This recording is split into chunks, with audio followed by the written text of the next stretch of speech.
Hello viewers, welcome to Newsweek South Asia, where we will provide you fresh insights into South Asia's geopolitical, strategic and security situation. Let's take a look at the headlines first. India warns Pakistan terror will face unprecedented response.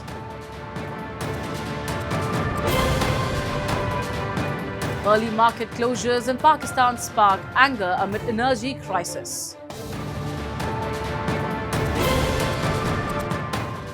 And media under pressure, journalists in POGB expose deep-rooted crisis. Tensions between India and Pakistan have sharpened ahead of the anniversary of the 2025 Pahalgam terror attack. With fresh threats emerging from Islamabad, New Delhi has reiterated its zero-tolerance stance on cross-border terrorism. Defence Minister Rajnath Singh has warned that any provocation will trigger unprecedented retaliation, underscoring India's evolving counter-terror doctrine. A report. The April 2025 Pahalgam terror attack remains a grim reminder of the persistent threat of Pakistan-backed terrorism. 26 civilians were killed in a targeted assault that, according to Indian authorities, bore the hallmark of cross-border terror networks. The attack marked a critical inflection point, shifting India's response from calibrated restraint to assertive counter-terror action.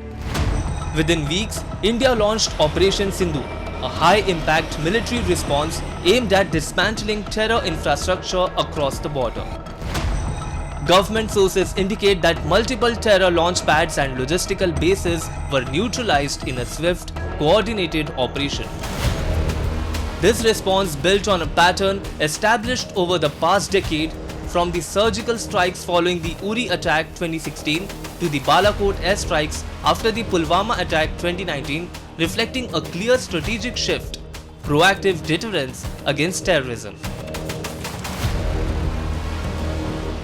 पिछले 11 वर्षों में चाहे वो internal security की बात रही हो, चाहे बाहर के दुश्मनों से सुरक्षा की बात रही हो, प्रधानमंत्री से नरेंद्र मोदी के नेतृत्व में हमारी सरकार ने नेशनल सिक्योरिटी को एक मजबूती दी है, नेशनल सिक्योरिटी को एक ताकत दी है। हमने नेशनल सिक्योरिटी से जुड़े हर मुद्दे पर सरकार के एटीट्यूड और एक्शन के तरीके दोनों को बदला है। और फ्रेंड्स, यह बदलाव पूरी दुनिया को हाल ही में हुए ऑपरेशन सिंदूर के दौरान देखने को भी मिला है। पहलगाम में हुए आतंकी हमलों में आतंकवादियों ने जिस तरह धर्म पूछकर लोगों को निशाना बनाया, उसने पूरे देश को ही झकझोर डाला था। वह हमला सिर्फ हमारे लोगों पर नहीं था, वह भारत की सोशल यूनिटी और सोशल फैब्रिक पर किया गया एक बहुत बड़ा हमला था। और इसके खिलाफ भारत ने बड़ी और कड़ी कार्रवाई करते हुए पाकिस्तान में मौजूद आतंकी अड्डों और उससे जुड़े अन्य इंफ्रास्ट्रक्चर को तबाह कर दिया था। India's security doctrine today rests on a rapid response and cross-domain capability. Defense officials highlight that during Operation Sindoor, Indian forces were prepared for simultaneous escalation across land, air and sea, demonstrating a level of operational readiness not seen in previous crises. At the same time, data from security agencies indicate a sustained decline in large-scale terror incidents in Jammu and Kashmir, even as infiltration attempts continue to be intercepted along the line of control. Amid these developments, Pakistan has responded with a series of provocative statements. Defence Minister Khwaja Asif has threatened retaliation, including remarks about targeting Indian cities, claims made without substantiating evidence. Analysts view such rhetoric as a continuation of Islamabad's long-standing strategy of denial and deflection on terrorism, even as global scrutiny over terror safe havens persists. आज का भारत आतंकवाद के खिलाफ zero tolerance रखता है। वह इसके खिलाफ सरहद के इस पार और जरूरत पड़ी तो सरहद के उस पार भी वो अपनी कार्रवाई करने में पीछे नहीं रहता। साथियों, पहलगाम में हुई आतंकी घटना के बाद भारतीय सैनिकों ने ऑपरेशन सिंदूर के दौरान पाकिस्तान को महज 22 मिनट्स में ही घुटनों पर लाकर खड़ा कर दिया था और भारतीय मिलिट्री हिस्ट्री में आतंकवाद के खिलाफ किया गया अब तक का यह सबसे बड़ा ऑपरेशन था। और मैं आपको यह बतलाना चाहता हूं कि यह ऑपरेशन अभी बंद नहीं हुआ है। यदि किसी प्रकार की नापाक हरकत पाकिस्तान की तरफ से हुई तो हमारे सैनिक उसका मुंहतोड़ जवाब देंगे, जिसे वह कभी भूल नहीं पाएंगे। With Operation Sindoor still active, India's armed forces remain on heightened alert. Intelligence surveillance has been intensified, border deployments strengthened, and counter-terror grids reinforced. As the anniversary of the Pahalgam attack approaches, India's position is unequivocal. Terrorism will be met not with restraint but with decisive and disproportionate response.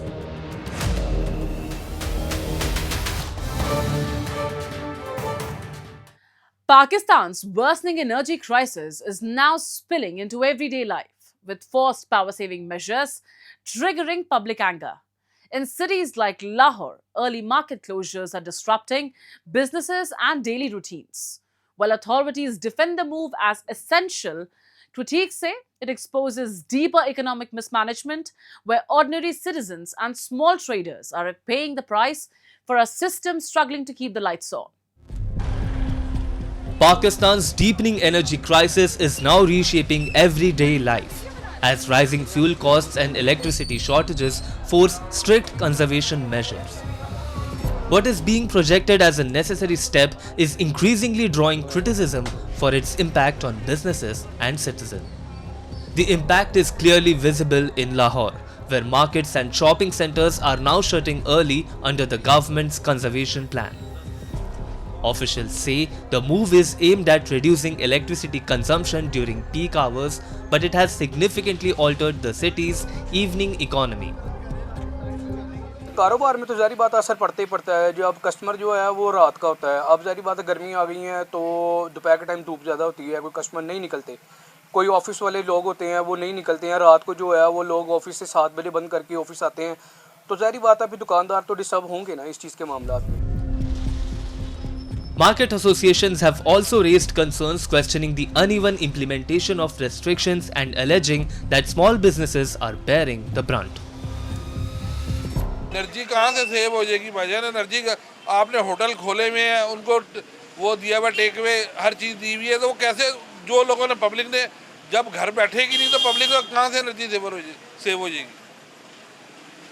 Transport भी नहीं save हो सकती, कोई चीज़ petrol भी नहीं save होगा, कोई चीज़ save कैसे होगी?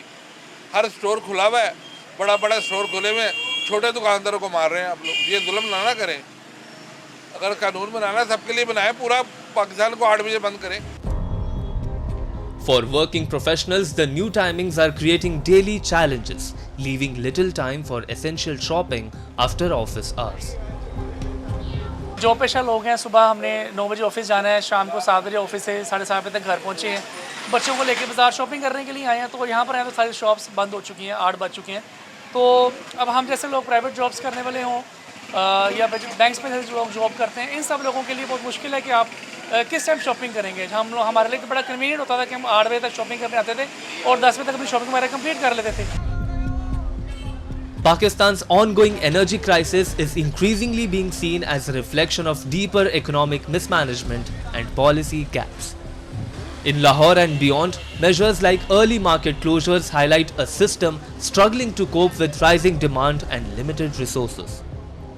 Instead of long-term reforms, critics argue that such steps shift the burden onto small businesses and ordinary citizens, while failing to address structural issues in the power sector.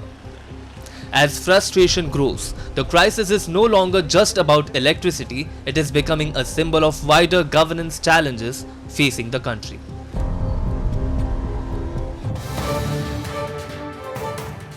Pakistan's sudden push to position itself as a mediator in the escalating US-Iran tensions is raising serious questions over its credibility and intent. Is Islamabad genuinely seeking peace or merely attempting to stay relevant amid mounting internal crisis and India's growing global influence? To decode Pakistan's strategic calculus, we have with us Robinder Sachdev, who offers sharp insights into Islamabad's diplomatic posturing. Hello, sir. Welcome to Newsweek South Asia.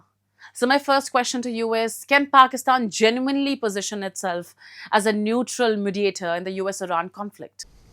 Pakistan cannot genuinely position itself as a neutral mediator, of course, and that is known.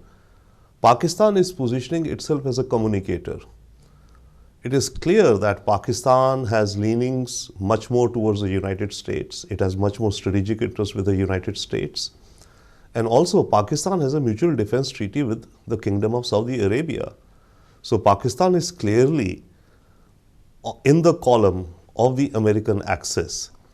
So Pakistan cannot position itself as a neutral discussant or mediator, but yes, it is fulfilling the role of a communicator, mediator, while it has some element of access to the top levels of Iranian leadership. And that's what's given it the positioning where it is now. Has Islamabad already compromised its neutrality by avoiding direct criticism of Washington? Pakistan does not need to avoid, any controversy with regards to where it sits on this spectrum. It is very well known Pakistan has deep strategic interests. It owes a lot to the United States. It wants to curry favor with the United States. It wants to curry favor with Saudi Arabia. So Pakistan in these discussions is not a neutral player, but yes, it is a player who is bringing together the other players and encouraging all of them to come to a common page. Given its historical track record, does Pakistan have any diplomatic credibility left as a peace broker? Pakistan has no, credibility, of course, in terms of what the Pakistani state does or can do, and neither does it have any diplomatic heft. The point is, in this current situation, Pakistan is playing a useful role for the United States with regards to its communications with Iran. Pakistan is not the one who is, pushing down both Iran and America to come to a common understanding. It's not the one who's cajoling them, explaining to them what are the pros and cons of the various points. Pakistan's role is to bring these players on the same table. Is Pakistan using this mediation offer to divert attention from its internal crisis? Pakistan certainly is always looking and always hunting for opportunities wherein it can increase its own economic conditions. It can get over the economic crisis, which is always a rolling crisis in Pakistan. In addition to the internal disturbances, the internal crisis within the state itself, which is there, Pakistan always looks at external activities to distract from its own failings within the country and wherein it's failing as a state. And therein, that's the reason it at times instigates, actions against India or promotes actions against India. It promotes a propaganda against India in order to divert the attention of its masses, the commons, towards India so that they do not pay attention or they get distracted with respect to the problems they are facing in their own daily lives. Is this an attempt by Pakistan to counter India's growing diplomatic influence globally? See, whatever Pakistan does, unfortunately, I think 50% of it, or perhaps you would say even 100% of it, is driven by its obsession with regards to India. It wants to do things better than India. It wants to have an economy better than India. It wants to have innovations more than India. It wants to have a military power which is more than India. It wants its diplomacy to have more heft with regards to India. So that remains Pakistan's obsession. And in that process, that is where Pakistan has been making a fundamental mistake all across its history. Instead of focusing on its own national economic development, national infrastructure, and solving its internal problems, Pakistan has just been focused on India, the obsession, and whenever occasions arise, it leverages its geography to extract a rent from whosoever partners it. Thank you so much for sharing your insights, sir. In Pakistan-occupied Gilgit-Baltistan, concerns over shrinking press freedom and systemic political interference are once again in focus. The unopposed election of a new press club cabinet has exposed deeper fault lines within the media fraternity. Journalists on the ground warn of increasing pressure, censorship, and state-backed control, raising serious questions about Pakistan's commitment to democratic values and freedom of expression. A report. A new leadership has taken charge at the Pakistan-occupied Gilgit-Baltistan Press Club after elections for the 2026-27 term concluded without contest. Tahir Rana and his panel were elected unopposed after the rival group led by Khurshid Ahmed withdrew from the race, raising concerns over whether the process reflected consensus or quiet coercion. The development comes amid growing allegations that Pakistan's establishment continues to exert influence over media bodies in the region. Gilgit-Baltistan, which lacks constitutional status within Pakistan, has long witnessed restrictions on political expression and media independence. हमारा जो basic मुतालिबा था, political victimisation ना हो, political engineering ना हो, और यहाँ पे जो दस्तूर की खलाबर्जियाँ हो वो ना हो, पसंद हो ना पसंद ना हो, सेलेक्टिव मोरलिटी ना हो, इंतहाई एक फेयर और मेरिट के मुताबिक लोगों को रुकनियत दी जाए. While journalist leaders describe the unopposed election as a step towards unity, critics argue it reflects the shrinking democratic space for dissent. In Pakistan-occupied regions like Gilgit-Baltistan, the situation is even more opaque, with limited access for international observers and increasing pressure on local reporters to align with state narratives. हम आइंदा भी यही चाहेंगे कि हम जितने भी हमारे तजादात हैं उनको एक साइड पे रखें. जब हम एक इस फोरम के अंदर आते हैं तो हम सारे एक बरादरी के लोग हैं, एक ही आपस में भाई बहन हैं और हमारे दुख दर्द एक जैसे हैं. हमने आपस के मसाइल मिलजुल कर हल करने. Despite calls for unity, journalists on the ground continue to demand transparency, merit-based systems, and an end to political interference. The episode underscores a broader pattern where Pakistan projects democratic credentials internationally while tightening its grip on media voices in sensitive regions like Gilgit-Baltistan.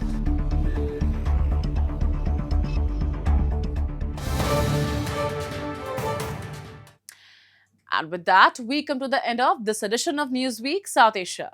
We'll be back next week with more news, views, and analysis from the subcontinent. Meanwhile, do keep writing to us at nwsa@nin.com. This is Shivangi Mishra signing off on behalf of the entire team of Newsweek South Asia. Goodbye and take care.